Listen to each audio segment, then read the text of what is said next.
Hi, listeners. Welcome back to Brand New Little People. If you have a moment, can you do us a little favor, please, this week? Please hit that subscribe button so that you'll be notified every week when a new episode becomes available. And if you've got a moment, please drop us a 5-star review. It really helps us to reach as many tired, exhausted parents as possible. And we know how hard it is to find good quality sleep and settling advice out there on the internet and in podcast land as well. So if you've got a moment to do those two things, we would so appreciate it. This week's episode is episode 51. I'm your host, Dr. Fallon Cook, and I'm here with Dr. Laura Conway, who has had one heck of a morning, Laura. We're here, we're recording, but my gosh, this morning's been a journey, hasn't it? Oh, my goodness me. Yes. Hello, everyone.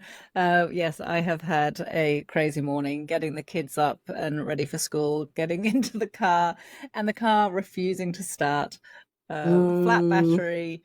And anyway, I had to get roadside assist out. It's all been a bit of a nightmare. Then I had to drive my car for at least 45 minutes to recharge the battery. And anyway, here we are. It's done. I'm hoping it starts when it's time for school pickup. And these are all the things. A lot of our listeners aren't at this stage yet, are they, Fallon? They've got little babies and toddlers. The school years. Whew, it's wonderful in many, many ways, but just new challenges. Yeah, new challenges, new ups and downs, that's for sure. I've got my 7-year-old in the next room who's homesick from school and managed to throw my back out last night. So I'm exhausted and in pain. But the show goes on. Show goes on. We have questions to answer. And the best thing about other people's problems is that we can do our best with our expert advice to solve it. Our own problems are slightly harder to solve. But I think this is going to help us feel really productive, Fallon. We can go through all of these wonderful questions that our Sombelle members have sent in and help get you back on track. And then we'll work on our own problems outside of the podcast. We'll just hope that a motor mechanic is listening in and gives us some advice. So Laura, we have had so many questions come through this week, and brilliant questions as well. And it really made me think, let's just do an episode. We do this every now and then where we just really dive into parent questions.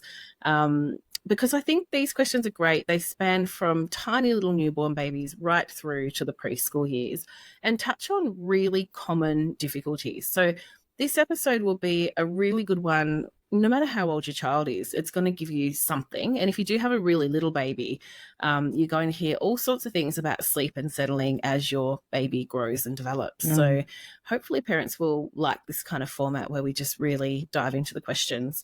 So how about if we get started, Laura, with Georgina?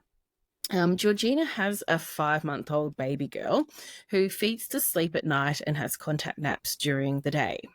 At 4 months of age, the night wake started to increase, which is very common at that point. Georgina says she currently has a 14-hour sleep need, so is offering 3 to 3.5 hours of day sleep and 10.5 to 11 hours of night sleep. Georgina wants to stop feeding to sleep, so she started the supported accelerated approach from the Sombelle program. She reports that following some initial progress, her baby now is calm when first placed in her cot, but after around 10 minutes, she starts to get upset and escalates until she's inconsolable. Oh, that sounds tough. She's also had a lot of small poos in her nappies lately and wonders if that relates to her upset at bedtime. Georgina wonders if the increased crying is a sign that maybe the approach isn't the right fit and would like some advice on what to do. Oh, Georgina, it sounds hard. The first thing that I think about is if there's a change in your baby's nappies, that it would be really important to just get that checked out by your doctor or health nurse, just to ensure that there isn't something going on. For example, if they're small poos, just want to get it checked that it's not constipation, for example.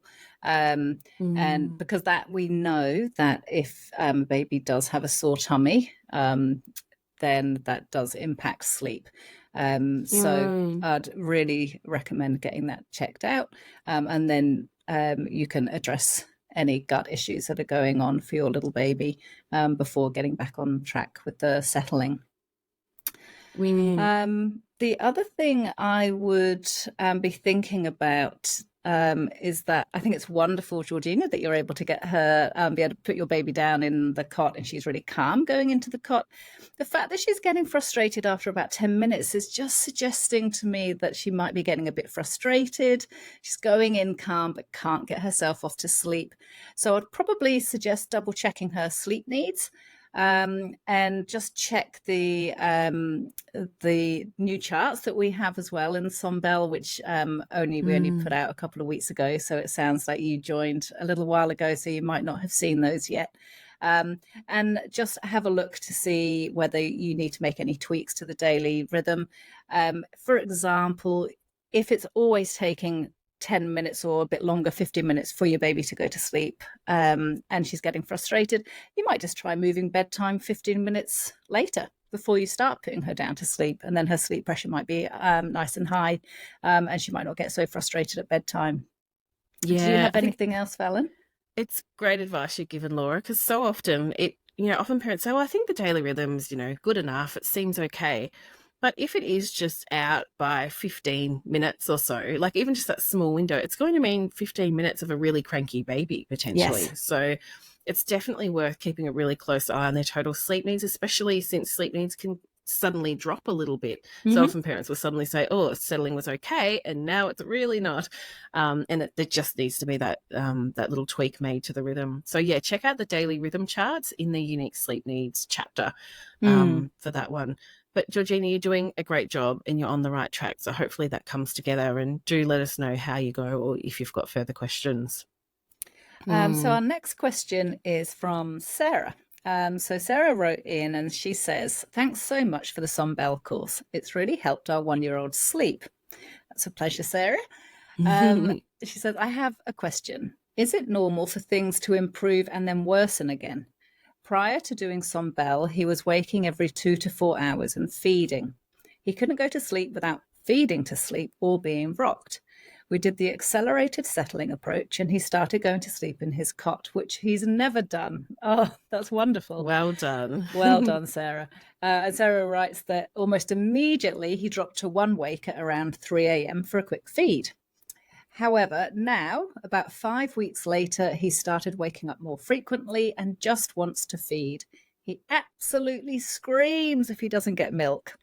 Sarah says, I'm thinking of weaning his night feeds, but wasn't sure if it was common that things reversed.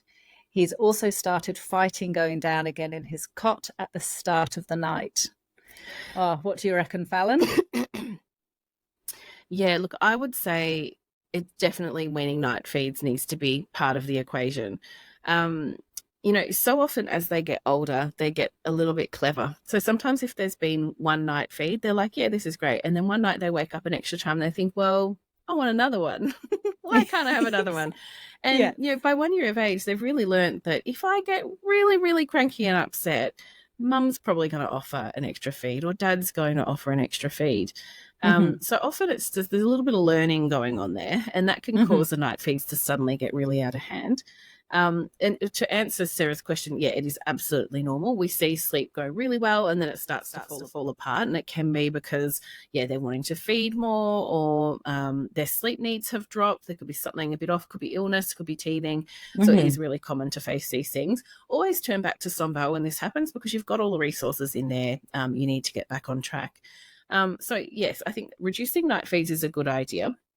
When you do that, you really want to do it a little bit gradually. So we usually would say don't just drop them all together straight away because at the moment your child is allowing for some calorie intake overnight. So they'll be reducing their calorie intake during the day to allow for those calories at night. When we gradually reduce the night feeds, then they naturally start to, that drive to have more calories in the daytime naturally starts to increase. So it could be that you, decide you're going to offer maybe a maximum of 3 feeds or 2 feeds, whatever you want it to be, for a few nights. And then after those few nights, then drop it back 1 feed and then drop it back another. That can be a good way to do it.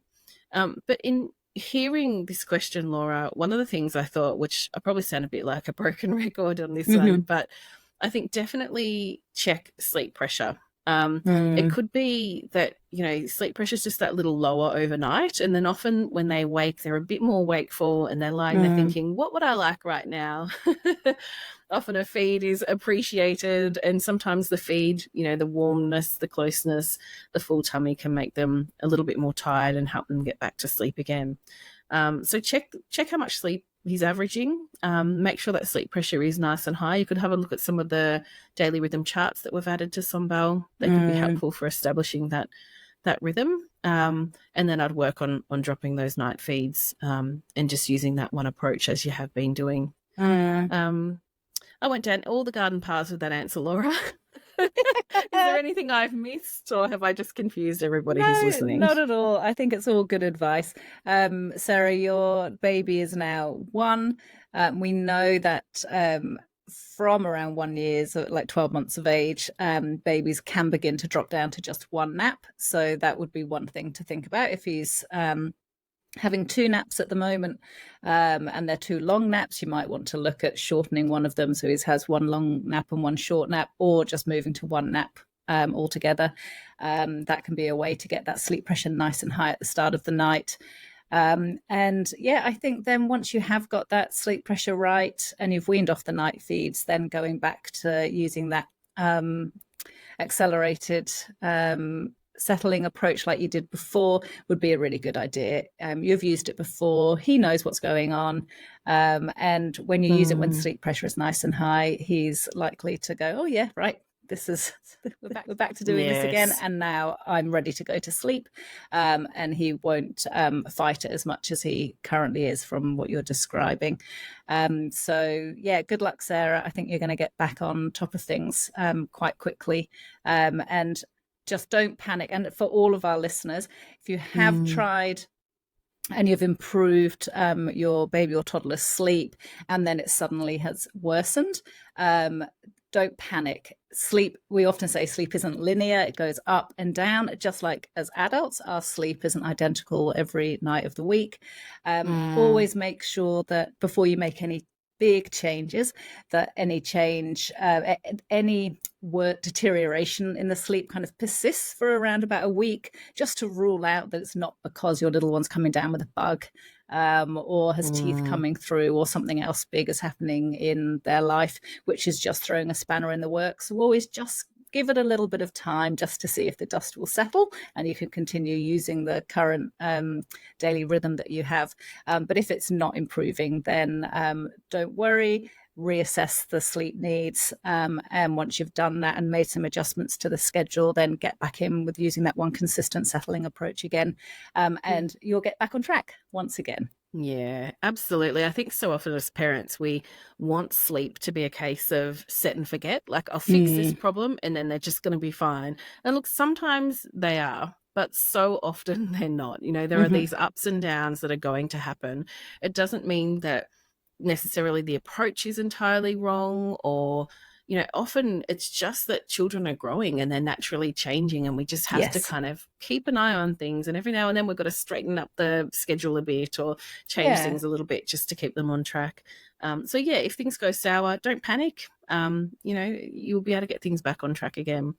But yeah, it's a great question. Kimberly wrote in with a question, but she also mentioned that her daughter turns 1 year old today. So happy birthday to Kimberly's little one. And Kimberly, congratulations to you on making it through that first year. Honestly, I feel like first birthday parties should just be entirely about celebrating the parents. Yes, because I agree. the babies really have no clue. It's the parents who have done the most stunning, amazing job. It is just... wow, I remember my children turning 1, and just, it's a real milestone, and I think you've really got to celebrate it. So do celebrate it, Kimberly. You're doing a wonderful job. So Kimberly says her daughter's sleep need is roughly 12 to 12 and a half hours. And she asks, with the new Sombelle daily rhythm charts, it suggests naps of 1 hour and half an hour. But does it matter the order that these are done? Is it beneficial to have the longer nap first? And can I switch the naps around if we have an activity to go to? Great question, Kimberly. Look, essentially, it when you're just switching to a new schedule, it doesn't really matter which is along where the longer nap is and where the shorter nap is. What we do tend to find is that over time, most babies start to have a preference for one or the other, and as in, they might just start to always have the longer nap in the morning and the shorter nap in the afternoon. And some, their preference is the other way round. And generally it isn't a big issue until we get closer to the point where your baby is going to be dropping down to one nap. And at that point, we might say, well, let's see if we can try to get them to have their longer nap in the morning and their shorter nap in the afternoon, because then as they get close to dropping to one nap, we can then drop that short afternoon nap, move that morning nap into the middle of the day. And they're already a little bit more accustomed to having higher sleep pressure in the afternoon, and can cope with it a bit better. If you find that your baby generally has a long nap in the morning and a short nap in the afternoon, but you do have activities to get out and about to, often there's library time or a gymboree at 10 o'clock in the morning. It's okay if on those days you wake your baby from their nap after just a short nap, and then you know that you've got the longer nap up your sleeve for them to have that afternoon. What do you think, Fallon? Would you say anything different?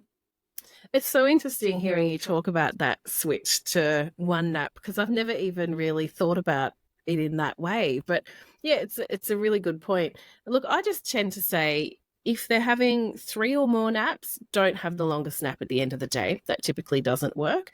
Once they're on 2 naps, it doesn't matter quite so much. And I think often babies or toddlers, they just develop a preference, like you say, Laura, for where they have that longer nap.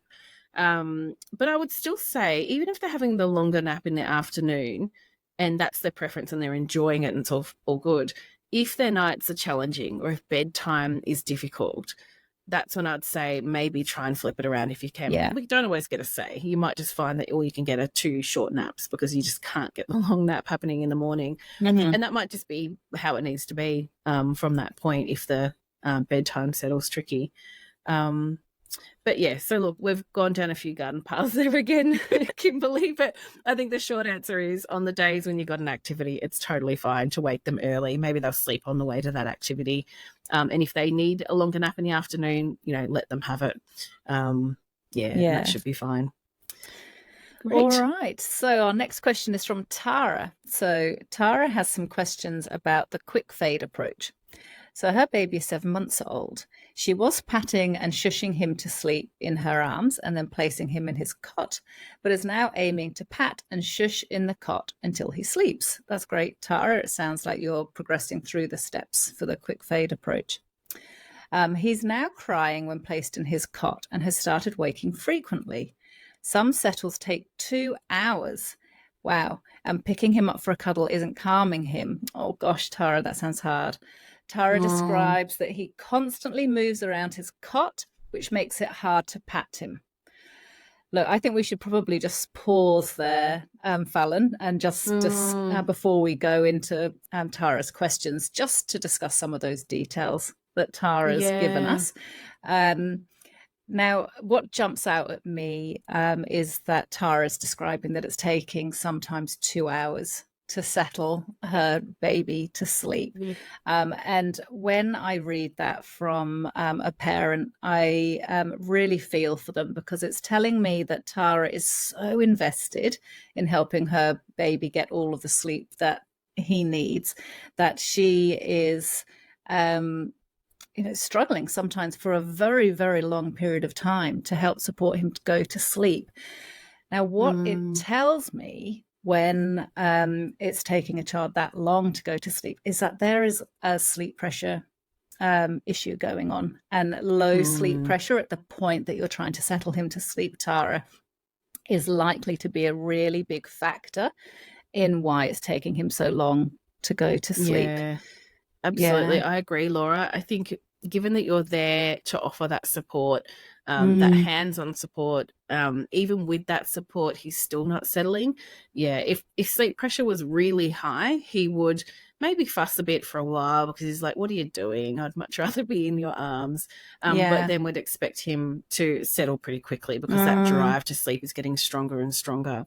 So mm, I would say definitely be thinking about measuring how much sleep he's having on average, and then really working up a daily rhythm that fits that.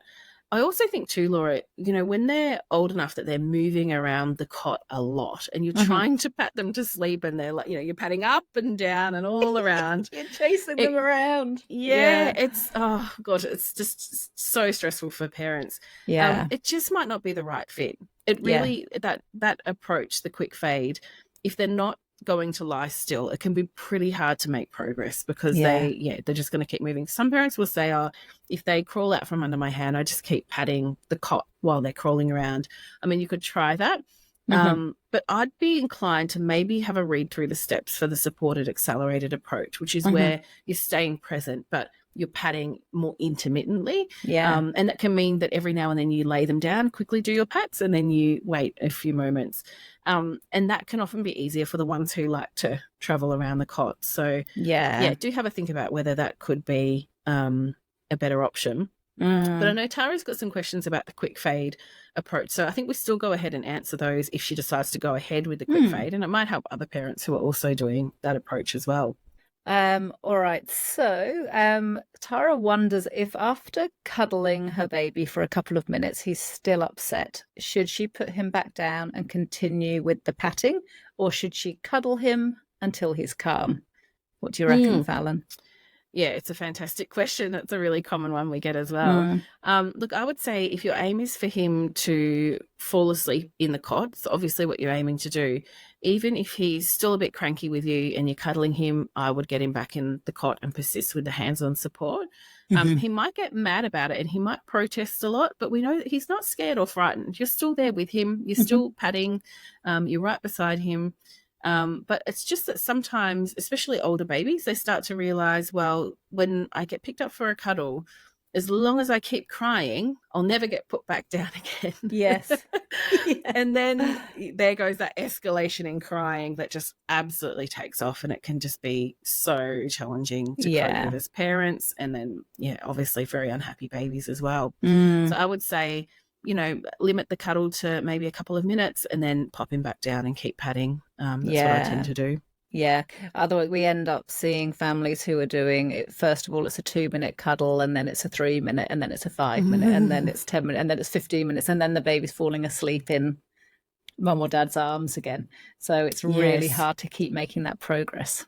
Well, Yeah. interesting you say that because I noticed one of Tara's That's- questions is that sometimes he does fall asleep in Tara's arms yes. during the cuddle. And is that okay or should Yeah. we avoid it? Yeah.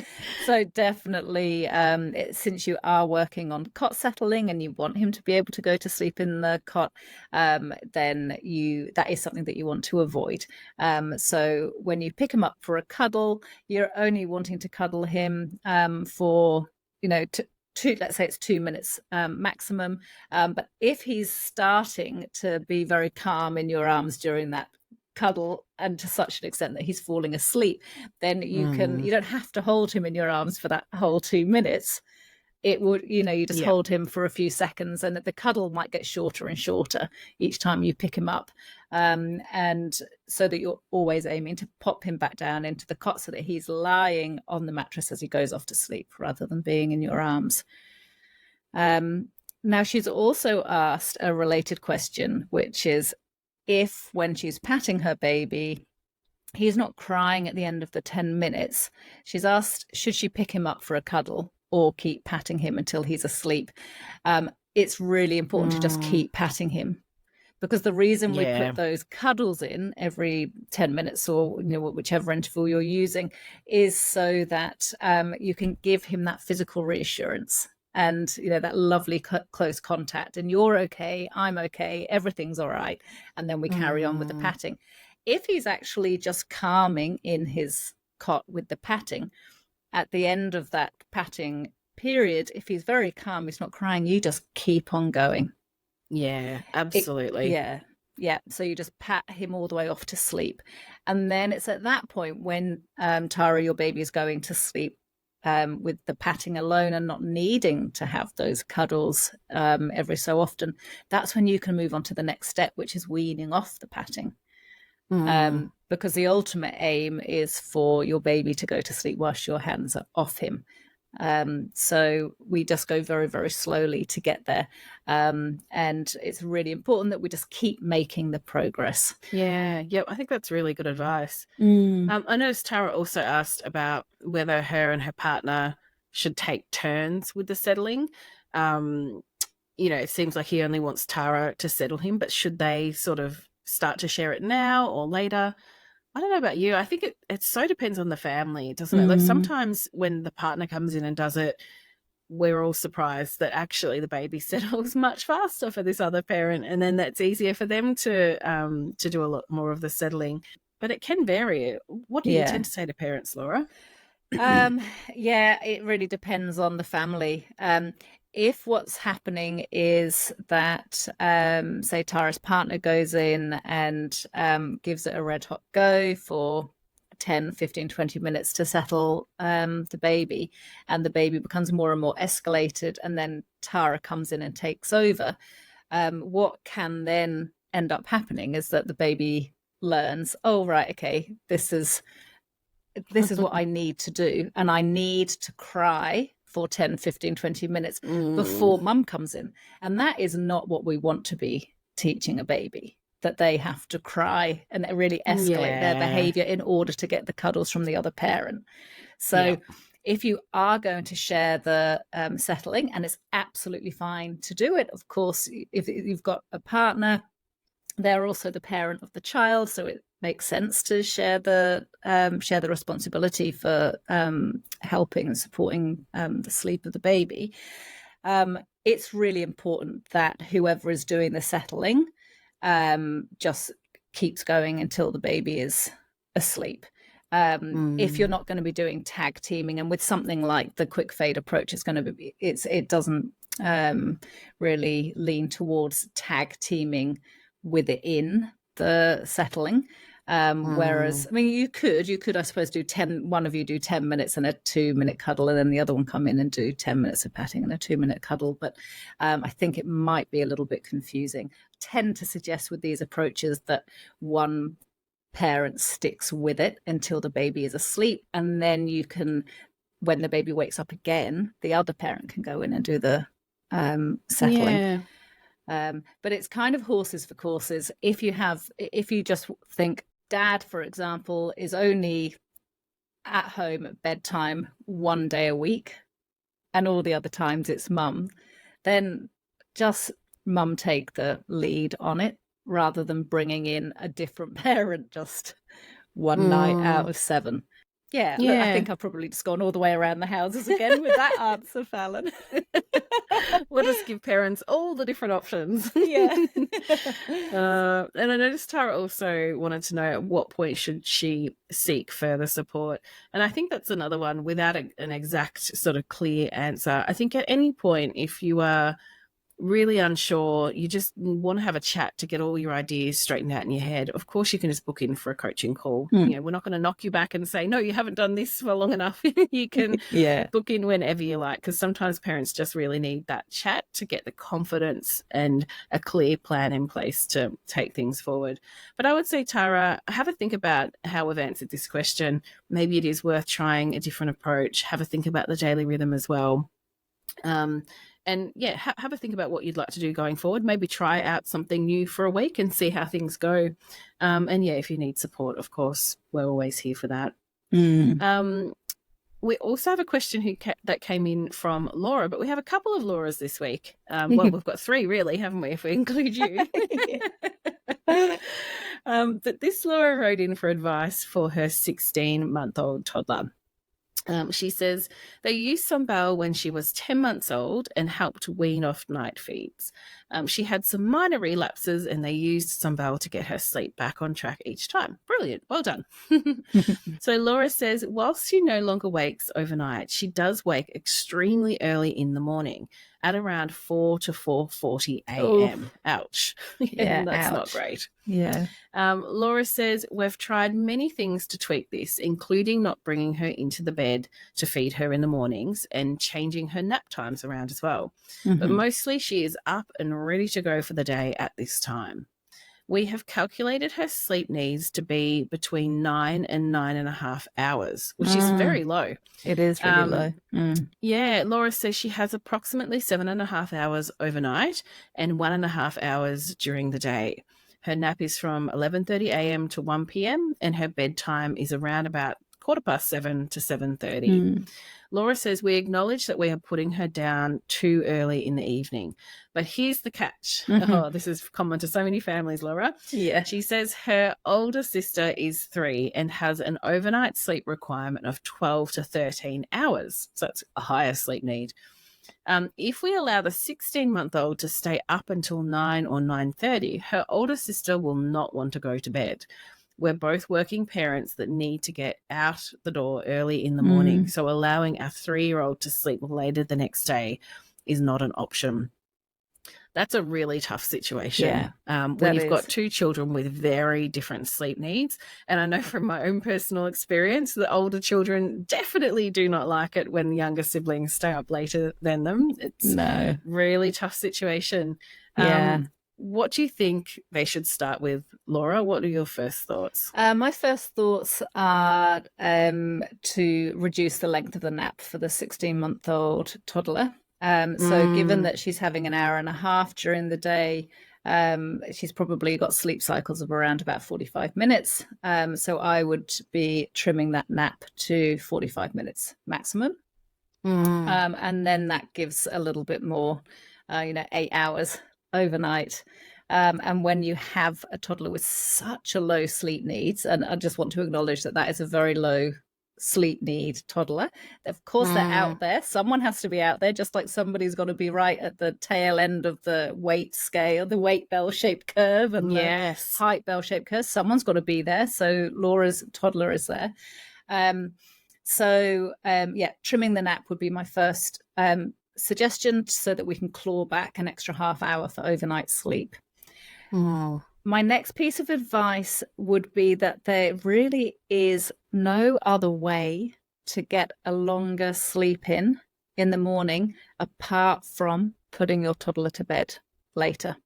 So I'd be thinking, I know it's going to feel so devastating for poor Laura listening to this. Yeah. It's really tough, but I often say the maths ain't mathing. Yes. And that's what it's like with a baby or a toddler with a really low sleep need. It sounds like Laura's done the experimenting and she knows that 4 a.m. her daughter's up. She's met her sleep needs and she's been thinking about this for a while. She started Sombelle at 10 months. So, I trust that they really understand what her sleep need is. And unless we push it later, there just isn't a way to get that longer sleep in. But I do want to say, often when I speak to families about this and I can see the devastation on their faces when they're in the clinic and these are extenuating circumstances. These are not clients we see every day. It's quite rare for a child to have a lower sleep need like this, but parents often look really crestfallen. And what I say is that even when they've got a really low sleep need, we can still find a way for everyone to get good rest and we can find a way to get everybody's needs met, and it's going to feel better than what's happening at the moment. So at the moment they're exhausted from being up so early. Even if we have to tweak some things and come up with a new daily rhythm, and it's going to feel really hard at first, once we get them into that pattern, it's going to feel so much easier because you're going to have a child who's sleeping as long as they can at night, waking up happy, ready to go. And families do find their feet even when sleep needs are this painfully low. Yes. So sorry to interject, but I just think it's really worth saying that because it can feel incredibly challenging for families. I just want to hug Laura. Yes, I know. I It's really really tough. feel for you, Laura. It's such a tricky situation. I mean, it's bad enough, Fallon, when I see families in clinic who just have one baby with or a toddler with low sleep needs, without having the added complication of an older child with higher sleep needs.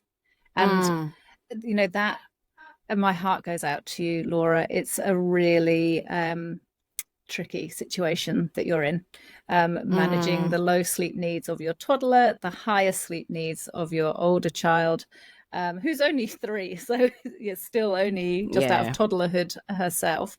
And what we probably need to talk about next, Fallon, is how to help Laura with the Yeah. 3-year-old.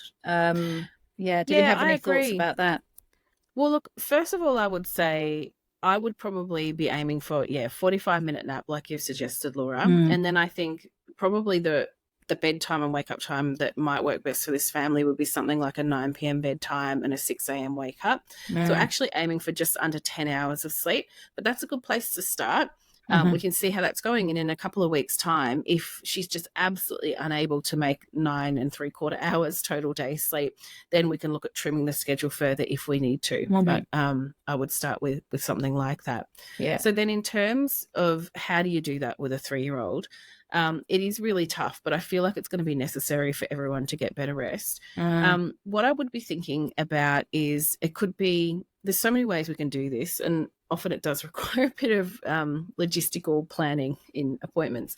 But I would say tag teaming. Like it might be that one parent takes a 16-month-old for an activity will keep them calm and quiet. So that could be anything. It could be looking at books. It could be playing with toys. Think about the volume your 16-month-old has during different activities. If it has to be TV time, so be it. Like Mm-hmm. sit down and watch Bluey together. Your 3-year-old doesn't need to know that that's happening. Mm-hmm. It could be that they think their 16-month-old sibling has gone to bed and they don't actually Mm. realize that they're staying up a bit later. It depends on the layout of your house and how Yes. you can kind of manage that. So that's the first thing I'd be thinking about is divide and conquer, one Yeah. parent with each child. And then I'd be thinking with the 3-year-old, probably doing something like a reward chart. So if she is aware that her younger sibling is awake and is a little bit reluctant to go to bed, it could be that you build in some really simple rewards. So it could be that you need to stay in the room with your 3-year-old while they fall asleep. Otherwise, they're going to run out and try and join in on what the 16-month-old is doing. But maybe the first goal of your reward chart is I'm going to sit beside you, but you need to stay in your bed. And if you stay in your bed until you fall asleep, then first thing in the morning, we're going to have this treat. It might be a chalky frog. It could be an episode of Bluey, whatever it, is fine. But then you're really building it around motivating your 3-year-old to still go to sleep, even if her sister is still up. And that can work really well if they're feeling really motivated. Plus, we know this 3-year-old's got a higher sleep need. So their sleep drive is probably going to be pretty strong Yeah. at whatever their bedtime is. And for the first few nights of that reward chart, you could even push their bedtime just slightly later so sleep pressure is really, really high. And Yeah. that might make for an easier settle as well. Mm. So there's a couple of ideas. I think it depends so much on the individual circumstances. But do you have any other thoughts on that one, Laura? No, I think you've given some great advice there, Fallon. I think that your 3-year-old may really like the idea of just having that one-on-one time with mum or dad at bedtime. So you could really use that as the carrot that whilst the other parent is dealing with the toddler, you're sitting on the chair in the room with the 3-year-old and having, taking her into the room, maybe 15 minutes before she's going to be ready to sleep, just to have a nice special time with mum or dad, so that it becomes something that is motivating for the 3-year-old, so that she kind of forgets a little bit about what's going on with with her younger sibling and is more focused on the great thing that's happening with dad or mum in her bedroom.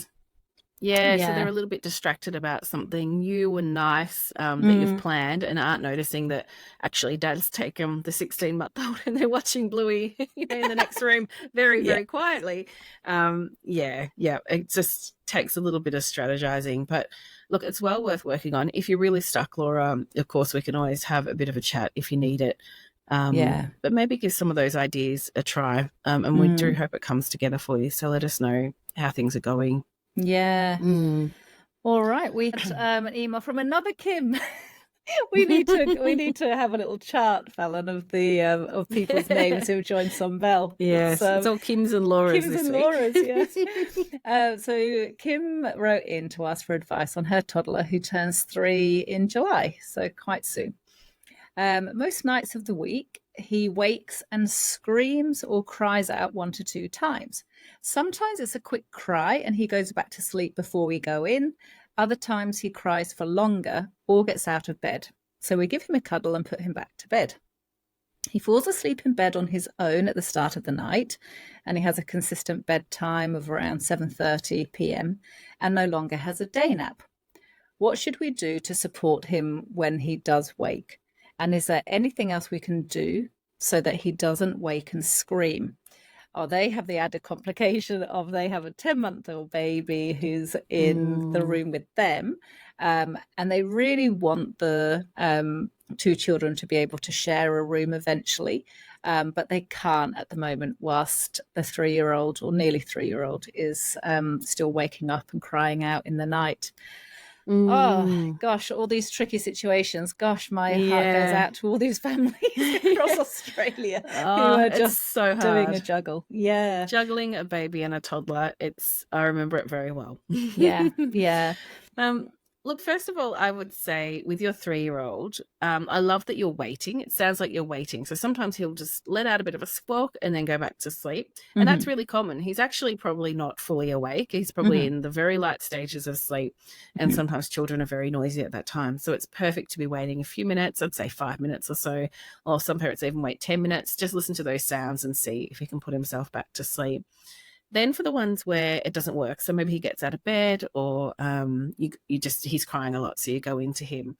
I would be thinking of one way of responding each time. So what No. we want to tell our 3-year-olds when they wake at night is that it's really boring. Like nothing fun is going to happen. We're not going to do anything very exciting. So Hmm. it could be something like you go in, give him a cuddle for a minute, lay him down, and then you maybe give him a few pats and say goodnight, and then you wander away. And for some 3-year-olds, are like, yep, that's fine, good, done. And you just do that really consistently. If he's really worried and wanting you to stay there, then it could be that you do sit there until he falls back asleep, but you're not going to be singing different songs or telling Hmm. him stories or talking about all sorts of things. You're just going to sit there very quietly, and every now and then you might reach over and give him a little pat and say, come on, it's time for sleep now. Same Mm. phrase, same pats. Like with so many of our approaches, just be really consistent so that he's not thinking, oh, I want to wake up at 2 a.m. Because one time, Dad took me to the kitchen for a cup of milk or something like Yes. that. That can be very motivating for a 3-year-old. So I'd keep that very plain and boring, that response. And Yeah. chances are it will just start to go away Mm. once he realizes nothing exciting is happening. And then on to having them share a room. You could just put them in together. It's really surprising how often parents are worried that they're going to wake each other and they actually Mm. don't. Mm. So you could just try it and see how it goes. I would say you could even think about getting them used to some white noise now. If you Hmm. want to use white noise so that it sort of masks the sound a little bit, Yeah. that can be really helpful. It might be that you put it somewhere in the room, not super loud, but just loud enough that if someone's having a bit of a grizzle and a grumble, it takes the edge off that sound and it's less likely to pull the other child out of sleep. Yeah. Um, yeah, so I hope that helps. Have I forgotten anything there, Laura? Is there anything you'd add to that? The only thing I would add is that it might be a nice idea to add in some special one-on-one play during the day with your Mm, nearly 3-year-old. Sometimes we find that children that age, particularly when they've got a younger sibling vying for their parents' attention, they will mm, wake up in the night in order to have some connection with mum or dad. So It may not be what's the cause of this, but it's always a nice thing to add in anyway, just to and I think we have some information on special play in Sombelle, Fallon, from I had a memory. look, and I don't think we actually do, but um, it's something we could add though. So special play, the idea is, and I'm going to describe this now because I know that the next question, I was thinking this is one we'll talk about special play for, okay. so we may as well dive into it now. But with special play, what you want to do is definitely use it if you've got a baby on the way and a toddler, or you've just had a baby and you've got a toddler. You want to start doing this with your toddler. It's basically special playtime that is absolutely protected from the baby or other siblings, where it's just you and your child. It goes for 10 or 15 minutes and you tell them it's happening. So you'd say, hey, let's go and do our special playtime. And I usually tell families to do it at the same time every day. Like it might be after breakfast with dad and then before dinner with mum or something like that. But essentially you would have a space for it where there's little other distractions. So it could be their bedroom or something like that. And you don't have your phone, you don't have the baby with you. So this is where parents need to work together on this one. And during this special playtime, your job is not to try to entertain your child. Your job is to just follow their lead. So if your child picks up, the little red car, you might say, isn't that a great car? I wonder how fast it goes. Something like that. So you're just kind of commenting on what it is they're interested in, and you're meeting them where they're at and letting them kind of guide that play, which is really powerful because they're controlling what you're playing with and you're not trying to change it. You're just going with it and you're entirely immersed in their play. It's incredibly powerful because if your child can get 10 or 15 minutes of that intense one-on-one time every day, it fills their bucket. And for so many parents, they'll say, we do it after brekkie, and then the rest of the day, they're not clinging to me all the time, and they're not getting angry when I'm trying to feed the baby, and they feel like they've had their special time. So if you're expecting a baby or you've had one, we often say to parents, protect the special playtime at all costs, because everything else about that household is going to be completely turned on its head when a baby arrives. But if you can protect that time, then your toddler starts to realize, I've got this really special time with mum or dad that always happens. Anyway, that's a lot of information for a question that probably didn't need all of that. But I think it's really helpful for parents listening in who might be struggling with some overnight wakes where they just seem to want a bit of a cuddle. So often they're just needing that little bit of attention. And if we give them that little bit more in the daytime in that very meaningful way, it pays off in dividends. And you'll do it with your children even when they're older. Even now, I still go with mine. Oh, something's a bit off with them. I'm just going to have some time with just me and them, close one-on-one time. And it just sets things back on course again. So, So I think those are lots of good tips for Kim. So try those out and let us know. Give us an update. Perhaps when you move them into the room together, let us know how that goes. So shall we move on to our next question, Fallon? Yep. Do you want me to read it out, or do you? Go for it. Yeah, okay. So Nick has written in to say, thank you so much for such a great resource. I'm always seeking evidence-based information. And after we had such a terrible sleeping journey with our firstborn, which we are still experiencing and have an appointment for in a few weeks' time. Oh, yeah, that's right. Looking forward to seeing you, Nick. We are so motivated to make this time different. Our bub is currently 7 weeks old. Oh, really little. Congratulations, Nick, on your arrival of your little baby. Our eldest is almost 2.5.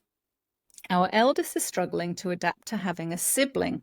Oh, I can see why, Fallon, you were saying this would be the one that would talk about special play.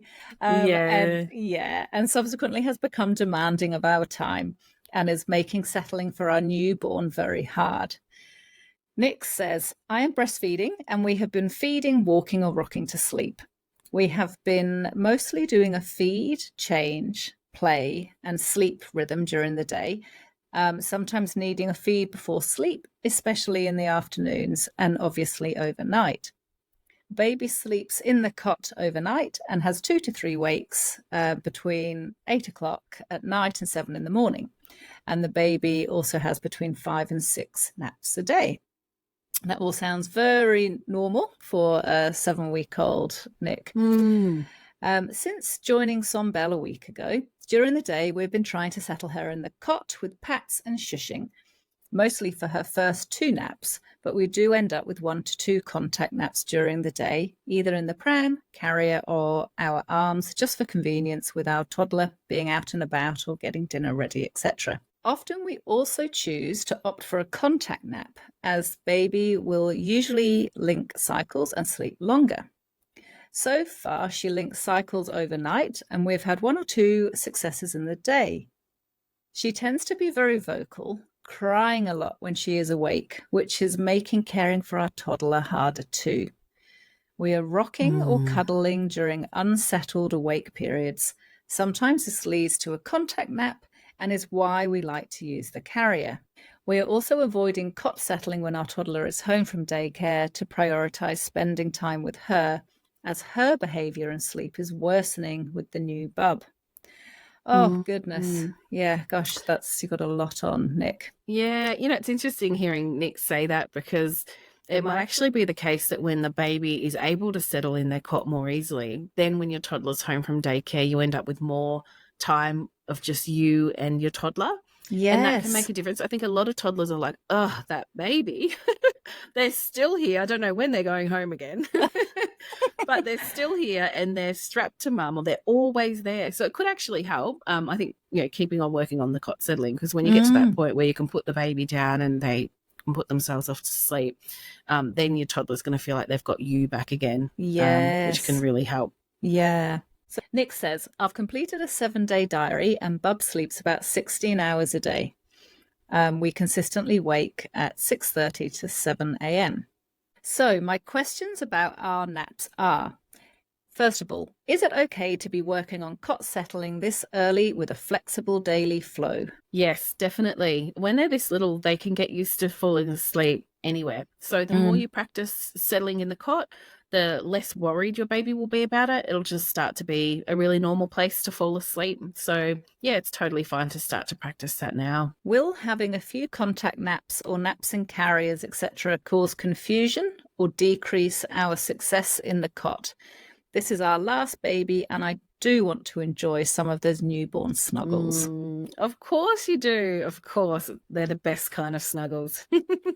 Look, I would say at 7 weeks of age, is it going to cause confusion? Probably not. As they're getting closer to, I would say closer to 3 months, 4 months, then it does start to cause confusion. And then they can start to just absolutely crack it when you take them near the cot, because they're thinking, well, sometimes I have a cuddle to sleep and they'd rather have that instead.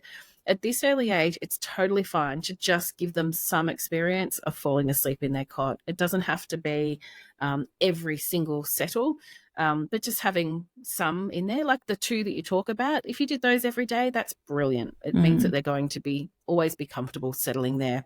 Yeah, so I think that's totally fine. You've got to enjoy those snuggles. Yeah, definitely. Her next third question is it okay for her to become drowsy whilst we're carrying her around doing jobs or comforting her, etc., before starting to do the nap or bed routine of white noise, swaddle, cot settle? Or will she associate this walking with settling to sleep? Brilliant question. Look, some people would say if you're helping them get drowsy, there's a good chance they're in stage 1 or 2 of sleep when they're drowsy in your arms. So I would say it's not going to matter too much if sometimes they're drowsy before you put them down in little babies. Of course, it doesn't matter too much. But if you're thinking, I really want to get some cot settling happening, then try to do some of those settles where they're not drowsy, where they are just being put down awake and they're aware that they're falling asleep in their cot. So there's no hard and fast rule on this one. If you were saying you had triplets and you desperately need them all to cot settle, I would say don't get them drowsy, put them down awake in their cot. That would be more of a priority in that case. But if you're not in a mad hurry, it's fine. Just some of them will be drowsy and others won't be, and that's totally fine. And Nick's last question to do with naps is, in a few weeks, my husband goes back to work and I will start heading out each morning for playgroup or aerobics, etc. Good on you, Excellent. Nick. Good to hear. This will mean at least the first 2 naps of the day will be in the pram, car, or rocking. I really don't want to get stuck at home being a slave to a nap schedule. What are the best strategies for maintaining the outings and healthy sleep and settling whilst out and about? Another excellent question. Look, I think naps in the pram or the car are completely fine, totally fine. I mean, yes, there's a little bit of movement, but mostly your baby is falling asleep without having hands-on support. It's somewhat similar to being in the cot in that they're, on their back when they're falling asleep. You've got to get out and about and do things, so you don't need to feel bad about that at all. And we don't want you to be a slave to a nap schedule. Sometimes we do suggest parents stick really firmly to a particular schedule, but it's only because their babies are older and they've got a circadian rhythm disruption, which means that we really have to try and push a bit of a rhythm to resolve that. So yes, still go and do your outings. You might plan to do some of the naps, in the car when you're on the move or in the pram. And you might, if you're wanting to work on some cot settling by the sounds of it, so maybe you do the work on cot settles for the later naps in the day and at bedtime. And that would be totally fine to do that. Yeah. And I think actually, if we think back to one of the questions we answered earlier, where a member wrote in about their older child wanting to know which nap should be the longer of the two that their baby was having. And we said, it's okay if you've got something on, you've got an activity you want to go to, it's okay to wake your baby from a nap earlier so that you can get out and about to do whatever activity it is. Just try to time it at the end of a sleep cycle. Now, when it comes to Nick, you've got a very little baby, so you might not yet be entirely sure how long your baby's sleep cycle is. But it's okay to wake a sleeping baby. So don't worry that you're doing anything wrong there. All right. And Nick has also sent a couple of questions about supporting sleep. So she says, we're trying a dummy with our second child after the first one never took it. Can you give some tips on how and when we should use it? At the moment, we're just using it at night to assist with settling. She'll often spit it out or sometimes won't take it. I'm finding success using it when she is stirring after 2 to 3 hours to get more sleep. She'll settle during the day without it. Is it worth persevering? Oh, it's another one of these ones that could go either way. Part of me thinks if a baby loves their dummy, they just love their dummy and they'll want it all the time. It's one of their tools for helping stay calm or helping themselves calm down.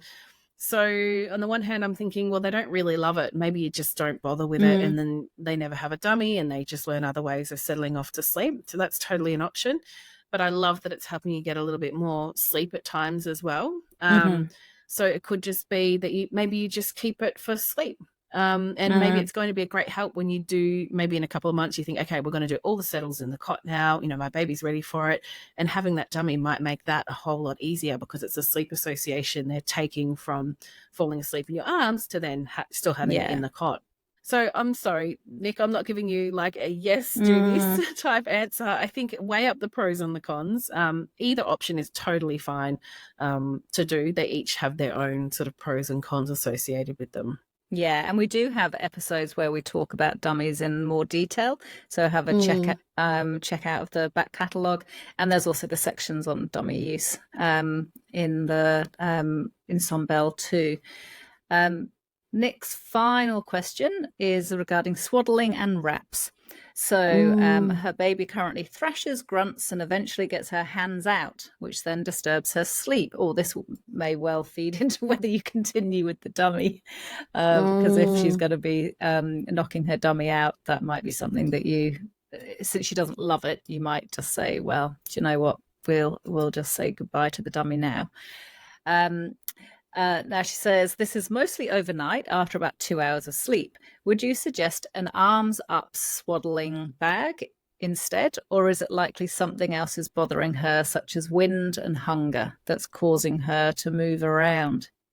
Look, I think swaddling is great. Wrapping them up, it's great. It can really help to reduce that movement and can mean more settled sleep. It's probably not wind or hunger. Because it's after 2 hours of sleep. So hunger's probably not an issue. One of the swaddles that I'm a really big fan of for exactly these types of cases is the burrito baby wrap. So it comes with like little arm holes that they're like built into the wrap that you can put their arms in. And then you've got the option of either having their arms up near their face if that's how they prefer to sleep, or you can wrap them with their arms down and kind of across their tummy. So there's that kind of versatility there, and those wraps are really made for small babies. So that's an option. I'll put a link in our show notes to those wraps because I think so many parents find them really helpful. And yeah, you could give that a bit of a try. It just means you've got that flexibility. Try it one way, see how the night is, then try it the other way, yes, and see how things change. But I wouldn't be so worried about wind. And yeah, if it's only been 2 hours since she's had a decent feed, it's probably not going to be hunger either. Yeah, so look, Nick, we probably could have given you an entire episode on newborn sleep, which maybe we need to do one of those soon. Yes, if there's enough interest in it, we could, go into newborn sleep.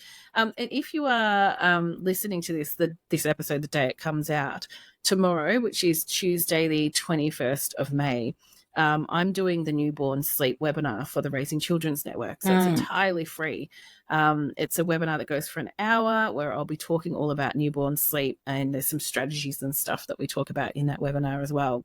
So yeah, if you've got a really little baby, tune into that one. It's a really great session. It's 8 p.m. Australian Eastern Standard Time tomorrow. And I'll put a link in the show notes to that one as well for those who are keen. And I might also, do an announcement in our babies program about that one as well. So you can click through and sign up for it. Yeah. This is such a long episode, isn't it, Laura? But we've got one last question we're going to squeeze in, and it's from our second Laura. So this is a Laura who has a 14-month-old who's recently moved to just one nap. Laura says it was going really good for the first week, with her daughter sleeping all night and waking between 6 to 7:30 a.m. She was having one nap of around 2 hours duration. But then one morning she woke at 5 a.m. and wouldn't go back to sleep. And unfortunately, it's become a cycle. So when she wakes early, she tends to have her nap early. And then it's such a long stretch to bedtime that she's often going to bed early at 6 p.m., which of course then means that she's waking up early the next morning. So Laura would like to know what to do. Oh, yeah. Gosh, you poor thing. Yeah, it's really horrible having those early morning wakes. So she's moved to one nap. I would be thinking about whether you can reduce the duration of the nap a little bit. Maybe bring it just under 2 hours, maybe an hour and a half, depending on how long her sleep cycles are. And just really doing your best over about a week to distract your toddler in the morning, just to try and get that nap as close to the middle of the day as you can. We talk about taking toddlers into nature, into company, into water, to distract them as much as possible. She's going to be cranky because she's woken up really early, but we really, really need to help her circadian rhythm get a little bit later. It's slipping backwards at the moment. So she's waking up earlier every day. That's then having a knock-on effect to the timing of the nap, which is then having a knock-on effect to bedtime. So what we need to do is try and hold steady for about a week to help your baby fall into a later rhythm. And it might be that first day you can't get her to nap until you can't get her any later than maybe 11. And then you just try and get as close to bedtime as possible. You might not be able to make it entirely, but the next day, then you might then get that nap until 11:15 or 11:30. And over a week, you just try and shift things every day, and know that eventually your toddler will get back into the rhythm that they were previously in. I would just caution, I'm just looking at how you said, Laura, that wake up could be anywhere between 6 and 7:30 in the morning. That's quite a wide range. So when we're trying to help toddlers kind of reset their body clock, really we want to be keeping wake up within about half an hour. So I'd be looking at maybe 6:30 as your aim, rather than having that really wide variation in the morning time. Holding that wake up time as steady as you can, then that will help the rest of the day fall into a more predictable schedule. Yeah, I think that's great advice, Laura. Wow, so many great questions spanning those first few years. I hope that every parent who's listened in has gotten something out of this episode, something useful you can try. If you're, really struggling with your child's sleep or settling, it might be time to get more intense support, which is about 30% of families find that they do need some support with sleep and settling in those first few years. If you're one of those, we've got appointments available in the clinic in the next few weeks, which often doesn't happen. It's usually a couple of months wait. So we do have a few available. And of course, there are the Sombelle programs as well, which just means you can get started straight away and start to get sleep on track. So thank you so much to our members who sent in questions. If you're a Sombelle member and you would like us to answer your question next week, do send it in to sombelle@infantsleep.com.au. And thanks very much to all of our new members who've just recently joined us as well. I think that's a bit of a wrap for this week, Laura. Yeah, thanks everyone. Bye-bye.